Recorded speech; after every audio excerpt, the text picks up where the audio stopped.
ஒரு பசுமையான அழகான தோட்டத்தில் சின்னு என்ற ஒரு குட்டி வாத்து வாழ்ந்து வந்தது.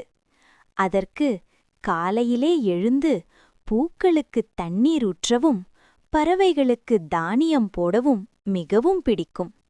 ஒரு நாள் சின்னு ஒரு வாடிய பூவை பார்த்தது. அதன் மனம் கொஞ்சம் வருத்தப்பட்டது.